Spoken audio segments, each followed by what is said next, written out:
L'affaire de 90 000 $ saisis à l'aéroport international Diori Hamani de Niamey sur un député suspecté de trafic de devises fait grincer des dents.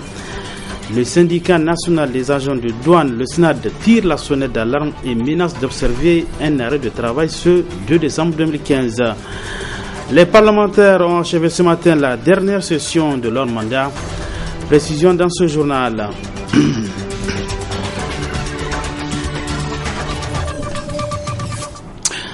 Mesdames, Messieurs, bonsoir et bienvenue sur cette nouvelle édition d'information sur la télévision Labari. Je l'annonçais dans le titre. Une grève est annoncée pour le 2 décembre prochain par le syndicat national des agents de douane SNAD.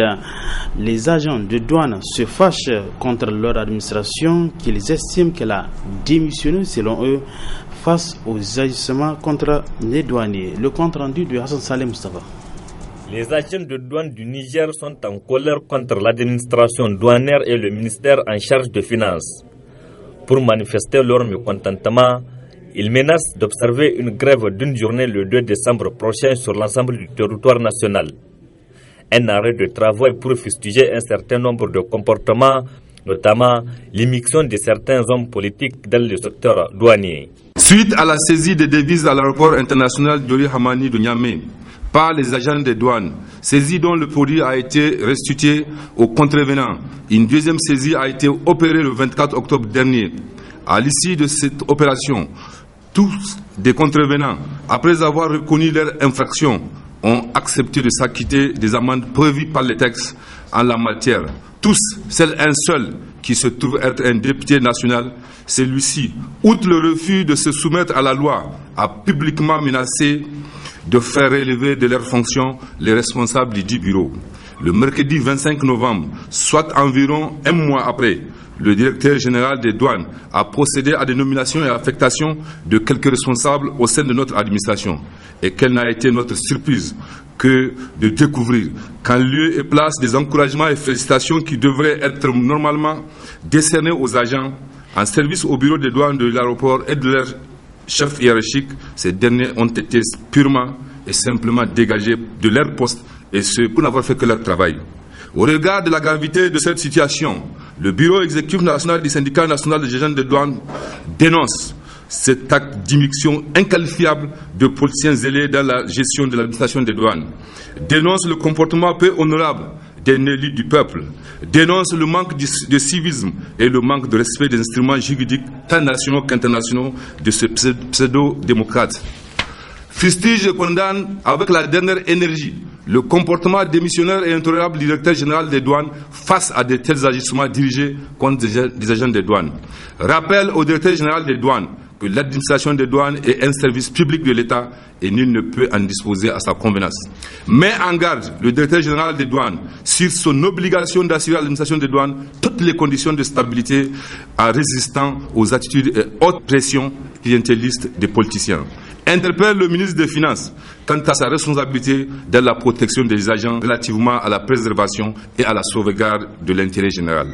Prend à témoin tous nos concitoyens sur les dérives de certains de nos hommes politiques censés défendre l'état de droit et ses principes. Pour notre part, le bureau exécutif national du syndicat national des agents des douanes a d'ores et déjà déposé un préavis de grève de protestation de 24 heures auprès du ministre des Finances pour la journée du mercredi 2 décembre 2015. Rappelons que le 20, 22 et 24 août dernier, les agents de douane avaient saisi près de 9 milliards de francs CFA à l'aéroport international Diori Hamani de Niamey. Une somme qui a été malheureusement restituée à leurs propriétaires. Une affaire qui a fait couler beaucoup d'encre et de salive au Niger. La même affaire a conduit le réseau des organisations pour la transparence et l'analyse budgétaire ROTAB à déposer une plainte contre X sur le bureau du procureur de la République. C'était le 5 novembre passé. La situation sociopolitique de notre pays au centre d'une déclaration rendue publique cet après-midi par le syndicat autonome des magistrats du Niger, SAMAN. Le Ben Saman dénonce entre autres le silence du président de la République devant les attaques et autres immixtions de certains membres du gouvernement dans le traitement des affaires judiciaires. Un extrait de cette déclaration lu par M. Ayouba Hassan, le secrétaire général du Ben Saman. Considérant que la République du Niger est un État unitaire et indivisible, considérant le désir et l'engagement historique du peuple nigérien à vivre dans l'harmonie, l'unité et la cohésion, considérant la mission régalienne du pouvoir judiciaire de maintenir la quiétude et l'ordre de la société, considérant les principes sacro-saints de la séparation des pouvoirs, de l'égalité des citoyens devant la loi et de la présomption d'innocence consacrée par notre Constitution, considérant le serment coranique du président de la République de respecter et de faire respecter les dispositions de la dite Constitution, convaincu qu'aucun État au monde ne peut se développer dans le déchirement, l'injustice et l'impunité, quelles que soient ses multiples ressources, le Ben Saman 1 demande au procureur général et de la République de Niamey de prendre toutes les responsabilités pour engager des poursuites judiciaires contre tous les auteurs des actes ci-dessus dénoncés. 2. Rassure ceux-ci de son soutien indéfectible et sans faille face à toute forme de pression qu'ils peuvent subir. 3. Dénonce le silence complice et complaisant du président de la République, président du Conseil supérieur de la magistrature, devant les attaques et autres immixtions de certains de ses ministres et autres cadres de commandement dans le traitement des affaires judiciaires. 4. Rappelle au président de la République son serment prêté devant Dieu et devant le peuple nigérien de faire respecter la Constitution en garantissant une égalité devant le service public de la justice par une lutte implacable contre toute forme de trafic d'influence et d'abus de pouvoir. 5. Attire son attention sur les conséquences inéluctables de l'impunité et d'une justice à double vitesse. 6. Enfin, exhorte notre peuple à plus de sérénité et d'esprit de fraternité devant les agissements hors la loi de certains individus qui n'ont aucun sens de l'État et qui se sont retrouvés par le hasard de l'histoire à des hautes fonctions sans mérite aucun. L'intégralité de cette déclaration du Ben Saman, rendez-vous en fin du journal pour suivre, je disais donc l'intégralité de cette déclaration du Saman. Après 60 jours d'intenses travaux, les rideaux sont tombés ce matin sur la deuxième session ordinaire de l'Assemblée nationale au titre de l'année 2015. Une cérémonie rehaussée par la présence du Premier ministre, des présidents des institutions de la République et de plusieurs autres invités. Le compte rendu de cette cérémonie avec nos reporters Ousmane Sidikou et Sadoui. Une cérémonie empreinte de solennité. Elle consacre l'épilogue des travaux de la deuxième session ordinaire au titre de l'année 2015 de l'Assemblée nationale. Dite également session de tous les espoirs, elle aura répondu aux attentes placées en elle. Commission comme en plénière, tous ces députés, avant de se prononcer sur le projet gouvernemental, se sont penchés avec minutie sur chacun de ces détails, qu'il s'agisse des recettes ou des dépenses. C'est donc le fruit d'un travail véritablement méticuleux et collectif que je viens de transmettre au président de la République pour promulgation. Cependant, je me dois de rappeler à nos partenaires de l'exécutif qu'un budget ne saurait être bon en soi. Il ne vaut que par une exécution diligente ou la rationalité des choix d'objectifs et de dépenses le dispute à la mobilisation efficace et intelligente des ressources. En un mot, il s'agira d'être sage et économe dans la dépense et efficace dans la perception des recettes. C'est aussi un travail titanesque abattu par les députés au-delà de l'examen du budget au cours de cette session. Parallèlement à l'examen du budget, la session qui s'achève a également permis à l'Assemblée nationale de poursuivre l'exécution du programme législatif de ce quinquennat. C'est ainsi que plus d'une vingtaine de lois couvrant divers domaines de la vie nationale ont été adoptées au cours de ces 2 mois de travail. Il s'agit là d'un effort méritoire, même si beaucoup reste encore à faire. Autre fait méritoire de cette session budgétaire, les nombreuses questions d'actualité et les interpellations. Outre l'installation effective de la commission d'enquête parlementaire sur l'utilisation du Fonds d'accès universel, des questions d'actualité et des interpellations jalonnées des sessions. Il s'agit là du signe évident de la vitalité de notre démocratie. C'est bien souvent d'heureuses occasions qui sont offertes au gouvernement pour communiquer aux citoyens nigériens les informations les plus pertinentes sur certains aspects de la vie du pays. Ce fut le cas lors de la séance consacrée à la gestion des événements qui se déroulent actuellement dans la région du Diffa. C'est donc pratiquement le dernier virage pour la première législature de la 7e République, mais certainement pas la dernière session, pour examiner d'autres textes en suspens, dont l'utilité et l'urgence sont avérées. Activité des partis politiques à présent, 2 semaines après l'arrestation du président du parti Lumana Africa Hamamoudou, actuellement à la prison de Filengue, et celui de la coordination régionale de Niamey Soumana Sanda. La coordination régionale Lumana Africa de Niamey a rendu publique une déclaration cet après-midi. Un extrait de cette déclaration lu par M. Oumar Mouni Dogari, membre du bureau politique national de Lumana Africa. Le samedi 14 novembre 2015, le président de la coordination régionale de Niamey, M. Soumana Sanda, a été interpellé à son domicile aux environs de 6 heures du matin, c'est-à-dire le jour même de l'arrivée de son Excellence M. Hamamadou, président du moderne FA Lumana Africa à Niamey. Les Nigériens en général et les responsables du PNDS Taraya en particulier se rappellent pourtant, et je suis personnellement un témoin privilégié, que c'est le même Soumana Sanda qui a mobilisé les militants de la CFDR en 2009 pour accueillir M. Issifou Mahamadou, sur qui pesait un mandat d'arrêt international. Le président du PNDS qu'il était a pu regagner son domicile sans heure, accompagné par le cortège mis en place à cet effet et composé très majoritairement de ceux-là même que nous appelions à l'époque affectueusement les PHA, c'est-à-dire les partisans de Hamamadou. Le 14 novembre toujours, des dizaines de militants de Lumana et même des journalistes dans l'exercice de leurs fonctions sont arrêtés et détenus à la Compagnie nationale de sécurité de la police. D'autres militants seront par la suite interpellés à leur domicile ou à l'occasion de leur déplacement ordinaire ou parce qu'ils se sont volontairement mis à la disposition de la police qui était à leur recherche. La majorité de ces personnes arrêtées a été libérée par la justice.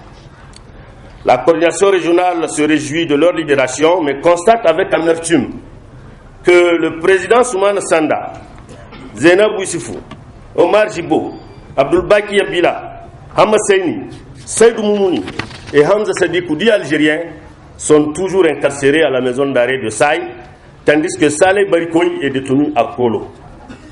C'est avec cette même amertume que nous constatons le harcèlement dont fait l'objet le président Soumana Sanda par la violation encore une fois de sa propriété privée sise à Kahé, route de Saï.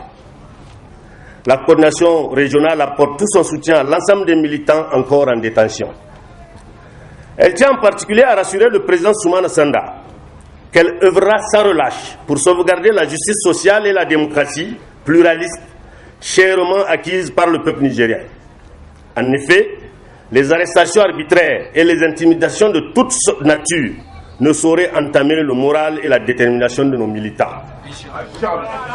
La coordination régionale rassure le président Soumana Sanda qu'elle travaillera dans la cohésion, conformément à ses instructions et dans le respect des directives du bureau politique national, en vue de préparer les échéances électorales de 2016, qu'elle se fait d'ailleurs un devoir de gagner, Inch'Allah. Comme vous le savez, toutes ces arrestations sont consécutives au retour au Niger du candidat investi, son Excellence Hamamadou. Ce retour auquel le clan présidentiel ne s'attendait sans doute pas a créé le désarroi en leur sein, au point de les amener à prendre des décisions sans aucun discernement, allant jusqu'à la violation des lois de la République. Ainsi, le ministre de la Justice, M. Marou Amadou, a procédé dans la nuit du 14 au 15 novembre 2015 au transfèrement de son Excellence Hama Amadou à la prison de Filengue, en violation flagrante de la loi telle qu'il lui a été notifié par le bâtonnier de l'Ordre des avocats du Niger. Ce désarroi s'explique aussi par les propos tenus par M. Bazou Mohamed dans des organes de presse étrangers, que la décence et le souci de la paix, de la cohésion et de l'unité nationale ne nous permettent pas de rapporter ici. Manifestation spontanée ce matin des femmes des partis du Front patriotique pour la République FPR pour exiger entre autres des élections libres et crédibles au Niger. Occasion pour ces femmes de rendre publique une déclaration dont je propose de suivre un extrait. Elle est lue par Rabi Arzika. Dans la plupart des bureaux de vote, les listes électorales n'ont pas été affichées pour permettre aux électeurs de formuler des réclamations, ce qui est tout à fait contraire à la loi électorale. De nombreuses codifications sont erronées avec des délocalisations d'électeurs et leur commune d'appartenance à une autre commune, d'une région à une autre. Il existe des ajouts non justifiés d'électeurs dans plusieurs bureaux de vote. Des populations non nigériennes venues des pays voisins, réfugiés et déplacés ont été recensés comme électrices. L'exemple de la commune de Bosso est révélateur à plus d'un titre de ces manquements graves. Plusieurs villages n'ont pas été recensés, à plus forte raison être enrôlés sur la liste électorale. Des éleveurs nomades en transhumance sont inscrits au niveau de leur commune d'appartenance et au niveau des communes de transhumance, c'est-à-dire doublement. Le constat est amer, car le processus de l'organisation des élections est truffé de manœuvres dilatoires visant à avantager le pouvoir en place. En effet, pour la première fois de l'histoire du Niger, la CENI est dessaisie de la production du fichier électoral. Comme si cela ne suffisait pas, cette commission fut mise en place plus d'une année après l'installation du CFEP et le fichier confié à un soi-disant Conseil national du fichier regroupant des représentants d'une classe politique corrompue, enclin à sauvegarder les avantages de leur position que de défendre l'intérêt général. Au comble, au lieu du fichier biométrique promis, plus conforme et plus respectueux des normes démocratiques, transparente et moderne, le Niger se retrouve avec un fichier classique, truqué de surcroît et qui pourrait, si l'on ne prend garde, être la source des conflits électoraux. Toutes ces manœuvres et bien d'autres encore ne visent qu'un seul objectif, l'organisation des hold-up électoraux qui plongerait notre pays dans l'incertitude, l'insécurité et la dictature. Du haut de cette tribune, nous disons haut et fort qu'aucune manœuvre attentatoire à la démocratie et aux libertés fondamentales, aucun soi-disant consensus politique obtenu au sein d'un CNDP instrumentalisé par le pouvoir ne saurait nous faire accepter l'organisation des élections sur la base d'un fichier non crédible, non fiable et non consensuel. Nous dénonçons avec la dernière énergie tous ces agissements qui incitent à la haine et qui pourraient nous amener tout droit à la guerre civile. C'est pourquoi nous rejetons avec force aussi bien le chronogramme retenu par la CENI que le fichier électoral frauduleux et truqué en cours de préparation. Exigeons la reprise du fichier électoral et le retour au chronogramme conforme à la loi qui favorisait la démocratie de proximité. Exigeons des autorités de la 7e République la création des conditions d'apaisement d'un climat politique et social actuel en vue de la tenue d'élections libres, inclusives, démocratiques, transparentes, justes et apaisées. Notons que lors de la manifestation organisée ce matin par les femmes, vous allez les voir sur ces images, les femmes des partis membres du FPR, plusieurs d'entre elles ont été interpellées, notamment Madame Bayar Gamache, Dr Aïchetou Mahaman, Aïssa Mahirou, Jamila Issoufou, Fatih Maman, Adama Seni, Madame Sissi Adiza, Fatih Lawali, Fatih Hassoumi, Rabi Arzika, Mariama Gambo et bien d'autres ont été interpellés ce matin par la police nationale à l'occasion de cette manifestation organisée par les femmes des partis membres du FPR. Pendant ce temps, le mouvement patriotique pour la République, MPR Jamhouria, a procédé cet après-midi à l'ouverture de son premier congrès ordinaire. C'était dans un palais du 29 juillet, plein à craquer, n'est-ce pas, Nasser Dantouf? Le mouvement patriotique pour la République, MPR Jamhouria, dont les activités ont été lancées il y a de cela juste un mois, s'est fait compter désormais parmi les grands partis du pays, comme en témoigne cette mobilisation massive que le président régional section Niamey a tenu à s'allier dans un discours de bienvenue. Ça ne suivi le discours d'ouverture du président du parti Albade Abouba qui explique leur choix à appartenir à la mouvance présidentielle. Si nous en sommes arrivés là, c'est d'abord et avant tout l'expression d'une décision collective de créer une union sacrée au-delà de nos clivages politiques pour préserver notre grand et cher pays des menaces qui le guettent de toutes parts.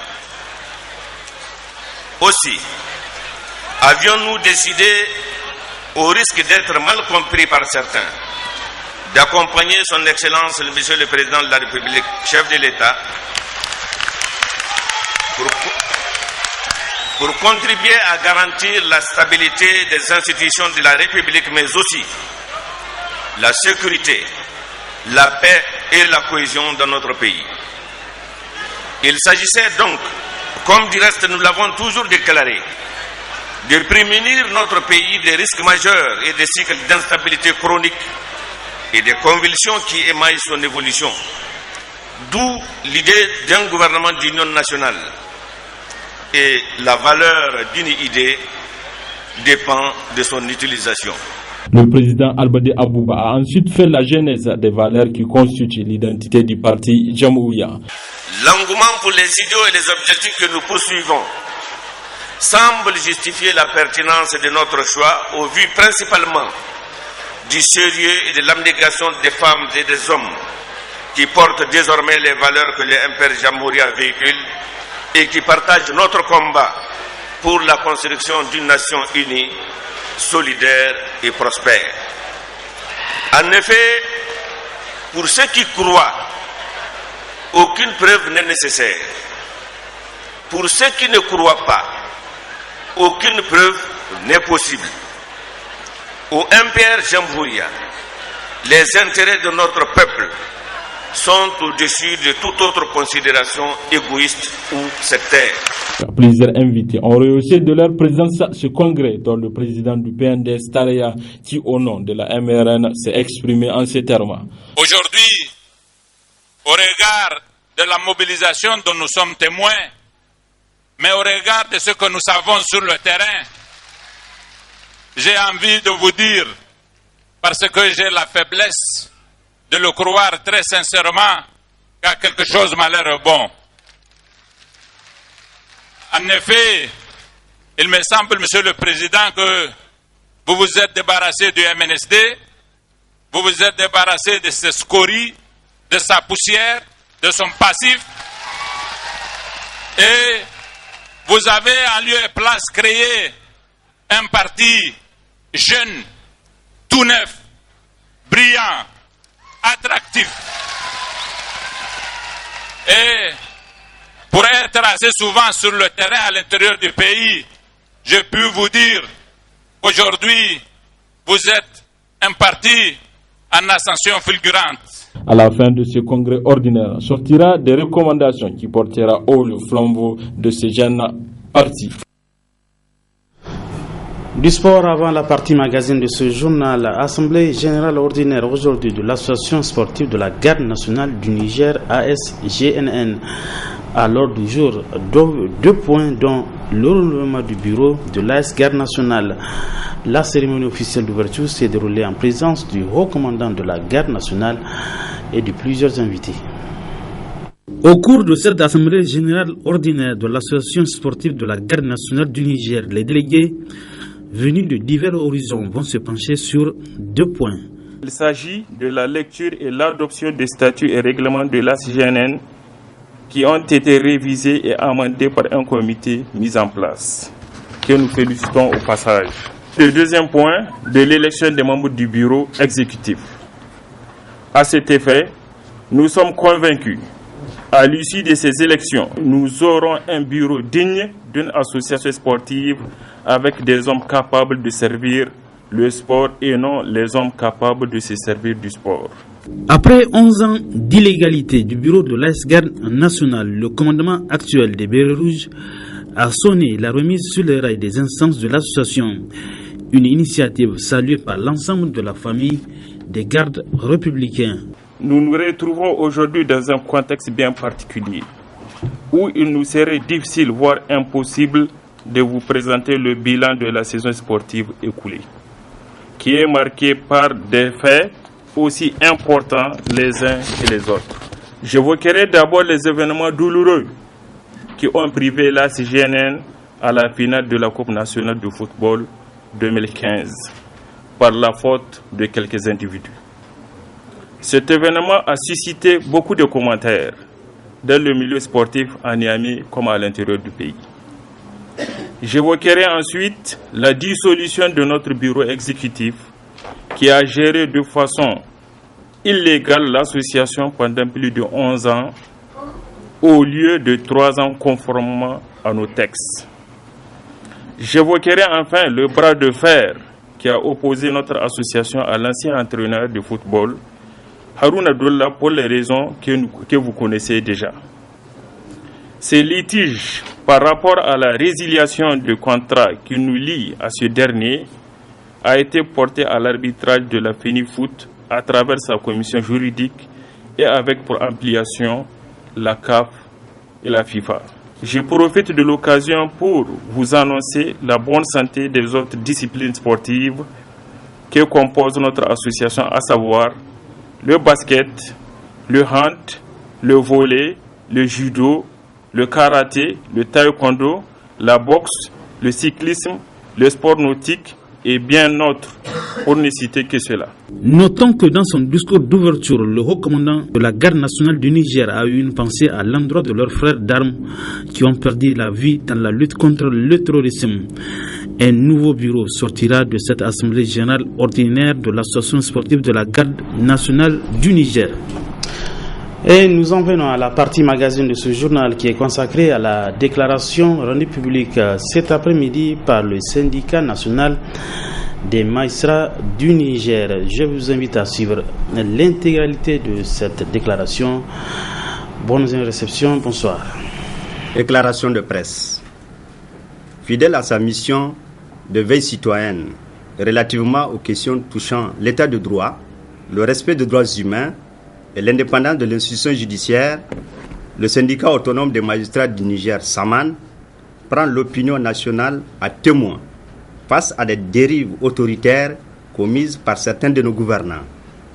En effet, il est un truisme de rappeler que la constitution de notre pays a de manière formelle consacré la séparation des pouvoirs et l'indépendance de la justice comme principes cardinaux constituant le socle de notre édifice institutionnel. Mais que constatons aujourd'hui au Niger?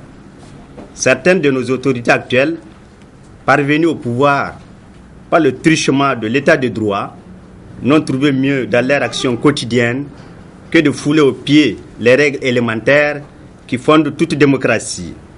Elles considèrent la justice comme un des facteurs entravant la mise en œuvre de leurs projets funestes visant à mettre notre processus démocratique en péril. Leur ambition a toujours été d'avoir une justice aux ordres à cette fin. Comment pensent-elles y parvenir? L'acte 1 a consisté en la création d'une ligne verte dont l'objectif est de créer un climat de psychose et de paix permanente dans l'esprit des magistrats afin de leur empêcher d'avoir le courage nécessaire pour dire le droit, non pas en leur âme et conscience, mais bien selon les desiderata des gouvernants. C'est pourquoi le SAMAN a fait de la suppression du bureau de la ligne verte une de ses exigences prioritaires pour laquelle il ne saura faire aucune concession, car il reste convaincu qu'il ne s'agit que d'un instrument de chantage et de pression entre les mains de l'exécutif pour freiner l'ardeur des juges courageux et porter gravement atteinte à l'indépendance de la justice et à la séparation des pouvoirs. L'acte 2 a consisté en cette fausse croyance que développe le ministre de l'Intérieur, par laquelle il s'érige en patron de la police judiciaire au mépris des dispositions du Code de procédure pénale qui font seulement du procureur de la République le chef hiérarchique naturel de la police judiciaire, qui reste un auxiliaire de justice chargé de recevoir les plaintes et dénonciations, d'interpeller les personnes mises en cause, de mener les investigations en vue de recueillir les indices nécessaires relatifs aux infractions à la loi pénale. Le pic a été atteint ces derniers temps avec les interpellations massives et arbitraires des hommes politiques, des journalistes et acteurs de la société civile, suivies de perquisitions illégales sans aucun respect des règles de procédure, faisant des juges les seules autorités habilitées à ordonner la détention des citoyens soupçonnés d'infraction à la loi pénale et d'en apprécier les charges éventuelles à retenir contre eux. L'idée de base est de transformer nos parquetiers en de simples exécutants des ordres venant d'en haut. Mais que ce gouvernement se détrompe. Aucune autorité publique, aucun homme politique, aucun groupe de pression ne pourront entraver le travail consciencieux des juges, car ils ont prêté le serment devant Dieu et devant le peuple nigérien de dire le droit dans le respect de la légalité et des exigences de l'état de droit. Le troisième acte est le comportement inexplicable et inexpliqué de ce gouverneur zélé de la région des Indères qui se donne le culot de continuer à croire que les magistrats de son ressort relèvent aussi de son autorité et qu'à ce titre, il a un droit de regard et au besoin de substitution dans le cadre de l'exercice de leurs fonctions. Il vous souviendra que cet ancien réput de justice, notoirement connu de nos services, a poussé l'audace jusqu'à s'ériger en un puissant commandant de cercle, ordonnant à ses gardes d'aller nuitamment faire libérer Manu Militari à la prison civile des Indères, des personnes placées régulièrement sous mandat de dépôt dans l'attente de leur comparution devant l'instant de jugement au motif qu'il s'agit de ces militants qu'il entend protéger. Notre commandant de cercle, toujours égal à lui-même, a eu aussi à donner des instructions fermes pour faire reprendre des détenus ayant bénéficié d'une mise en liberté provisoire. Devant le refus des juges d'accepter cette atteinte grave à leur indépendance et à l'absence de tout fait nouveau qu'auraient commis les dites personnes, notre monsieur le gouverneur a juré de faire affecter tous ces juges insoumis. Paris, selon toute vraisemblance, réussit, car aux dernières assises du Conseil supérieur de la magistrature, l'effectif des magistrats en service au tribunal des Indères a été dans sa totalité affecté. Nous nous faisons dès lors le devoir d'interpeller le Conseil supérieur de la magistrature par rapport à son indépendance dans la prise de ces décisions. Aussi, nous continuons à nous interroger sous la complicité dont jouit ce gouverneur à la tête de l'État pour continuer à défier l'autorité de la justice en toute impunité, alors même qu'au sommet de l'institution judiciaire, notamment la Cour de cassation, il nous a été promis que des poursuites appropriées seront engagées en temps opportun contre lui suite aux instructions illégales par lui données pour libérer des détenus au niveau de la prison civile des Indères. Le quatrième acte d'atteinte à l'image et à l'honorabilité de notre justice a trait aux propos indécents et d'un autre âge tenus par le philosophe Mohamed Bazoum, ministre d'État de la République du Niger, dans les colonnes de la dernière parution de l'hebdomadaire Jeune Afrique. Faisant fi des autres déclarations, jetant le discrédit sur certains corps constitués et autres acteurs politiques et ignorant le subterfuge utilisé pour faire rectifier maladroitement le tir par le même journal, les propos du Sr Bazoum mettant à mal la cohésion nationale et l'ordre public doivent avoir un traitement judiciaire approprié afin qu'ils se convainquent définitivement qu'il n'est pas au-dessus des lois de la République. Ces déclarations ont permis à l'opinion publique de bien cerner la nature et la dimension de l'homme Bazoum. au niveau du Saman. Ce monsieur est déjà connu dans nos archives comme un récidiviste notoire en matière d'attaque gratuite à l'endroit de notre justice. Dans ses propos injurieux, il s'est permis, au mépris du principe de la présomption d'innocence, de spéculer et d'imaginer la nature de la décision que rendront le juge en charge d'une affaire encore pendante devant les juridictions. Pire, il a mis en cause l'intégrité de ceux ayant eu à connaître de ce même dossier en soulignant que les 10 magistrats ont sciemment fait retarder les choses contre de l'argent à eux distribué. À ce niveau, nous disons au sieur Bazoum que trop, c'est trop. Le Saman le met en garde et se réserve le droit, en temps opportun, de demander à ces militants injustement salis par notre apprenti sorcier qui croit tout savoir et tout connaître du milieu judiciaire, de porter plainte auprès de qui de droit pour que justice soit faite. C'est pourquoi il est de notre devoir de lui demander de porter à la connaissance de l'opinion publique les noms de tous les juges qui déclarent être corrompus dans cette affaire, afin de permettre au ministre de la Justice, qui excelle dans la suspension illégale des magistrats de leurs fonctions sans être au préalable entendu, avec la complicité de certains chefs de juridiction zélés, pour qu'ils puissent valablement exercer les poursuites pénales et disciplinaires appropriées dans le cadre de la purge de la maison de justice de toutes ces brebis galeuses. Nous en sommes donc preneurs et nous osons croire qu'ainsi notre justice sera véritablement assainie et jouera son rôle naturel de gardienne de liberté publique.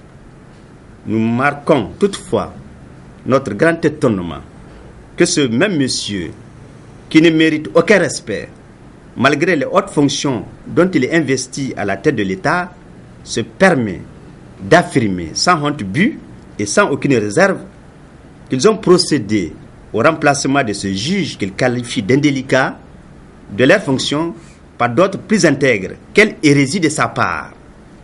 En bon psychanalyste, car pas philosophe, étant entendu que ce dernier a au moins son libre arbitre pour cogiter sur le sens des choses, il se permet de scruter le subconscient des magistrats pour les catégoriser en intègres, en corrompus, voire en politique. Mais nous disons au sieur Bazoum que la magistrature de notre pays n'a pas attendu son avènement au pouvoir pour appréhender la délicatesse, la noblesse et la grandeur de sa mission. Elle reste et demeure une justice indépendante et impartiale au service de notre peuple, n'en déplaise à ses détracteurs. Aucune autorité, aucun pouvoir ne peut lui donner des injonctions dans sa manière de dire le droit. S'il pense avoir des complicités internes en notre sein, nous l'avertissions que nous les combattrions tous ensemble. Le Saman ne saurait par conséquent continuer à tolérer les dérives et autres allégations mensongères et fallacieuses des ministres Bazoum, Massaoudou et tout autre de leur acabit à l'endroit du corps de la magistrature. Nous rappelons au sieur Bazoum qu'il reste aux yeux de la justice comme un simple justiciable lambda et qu'il soit rassuré que son titre de ministre d'État sans contenu ne lui sera d'aucune utilité quand l'heure de la vérité sonnera, où il viendra forcément rendre compte à cette même justice qui ne cesse de vilipender avec sa rhétorique habituelle teintée de mépris et de haine envers les magistrats du Niger. Nous le rassurons qu'avec son camarade Massaoudou, qui qualifie de suspecte une décision souverainement prise par un juge du siège parce que non conforme à ses desseins machiavéliques, ils répondront inéluctablement devant la barre de la justice, car comme le dit cet adage séculaire, les hommes passent mais les institutions restent. C'est pourquoi le Saman interpelle le procureur de la République pour qu'il puisse prendre ses responsabilités et toutes ses responsabilités en tant que représentant du peuple auprès des juridictions pour enclencher les procédures judiciaires appropriées devant ces innombrables faits constitutifs d'infraction à la loi pénale commis par ces princes qui nous gouvernent. Nous allons donc tout mettre en œuvre pour que nos procureurs puissent s'affranchir du joug et du dictat qu'ils subissent de la part de l'exécutif. Qui dit qu'un ministre est au-dessus de la loi? Que dit le président de la République, président du Conseil supérieur de la magistrature, face aux actes graves de ces ministres portant atteinte à l'indépendance de la justice? Peut-on y voir de sa part une complicité tacite ou une volonté délibérée de les protéger? Il est dès lors de notre devoir républicain et historique de mener la lutte en synergie avec toutes les forces démocratiques de notre pays pour nous aider dans le noble combat de restauration d'une justice digne, indépendante, au-dessus des faucons et autres fossoyeurs, plus enclins à vouloir à tout prix la mettre au pas. Enfin, il est de notre devoir, en tant que bureau exécutif du syndicat autonome des magistrats du Niger, de présenter nos condoléances émues aux familles des victimes des événements tragiques de Mina et des lâches attaques meurtrières commises sur des paisibles citoyens de la région de Diffa. Par ailleurs, nous condamnons et fustigeons avec la dernière énergie les ignobles attentats terroristes perpétrés en France, en Tunisie, en Égypte, au Mali et au Nigeria. Le Saman reste par conséquent solidaire avec tous les peuples du monde, épris de paix et de justice, dans un environnement sécurisé où la vie de la personne humaine demeure sacrée et inviolable. En conclusion, considérant que la République du Niger est un État unitaire indivisible, considérant le désir et l'engagement historique du peuple nigérien à vivre dans l'harmonie, l'unité et la cohésion, considérant la mission régalienne du pouvoir judiciaire de maintenir la quiétude et l'ordre de la société, considérant les principes sacro-saints de la séparation des pouvoirs, de l'égalité des citoyens devant la loi et de la présomption d'innocence consacrée par notre Constitution, considérant le serment coranique du président de la République de respecter et de faire respecter les dispositions de la dite Constitution, convaincu qu'aucun État au monde ne peut se développer dans le déchirement, l'injustice et l'impunité, quelles que soient ses multiples ressources, le Ben Saman 1 demande au procureur général et de la République de Niamey de prendre toutes les responsabilités pour engager des poursuites judiciaires contre tous les auteurs des actes ci-dessus dénoncés. 2. Rassure ceux-ci de son soutien indéfectible et sans faille face à toute forme de pression qu'ils peuvent subir. 3. Dénonce le silence complice et complaisant du président de la République, président du Conseil supérieur de la magistrature, devant les attaques et autres immixtions de certains de ses ministres et autres cadres de commandement dans le traitement des affaires judiciaires. 4. Rappelle au président de la République son serment prêté devant Dieu et devant le peuple nigérien de faire respecter la Constitution en garantissant une égalité devant le service public de la justice par une lutte implacable contre toute forme de trafic d'influence et d'abus de pouvoir. 5. Attire son attention sur les conséquences inéluctables de l'impunité et d'une justice à double vitesse. 6. Enfin, exhorte notre peuple à plus de sérénité et d'esprit de fraternité devant les agissements hors la loi de certains individus qui n'ont aucun sens de l'État et qui se sont retrouvés par le hasard de l'histoire à des hautes fonctions sans mérite aucun. Vive l'État de droit, vive le Saman, en avant pour une justice indépendante et impartiale, vive le Niger, la lutte continue, je vous remercie.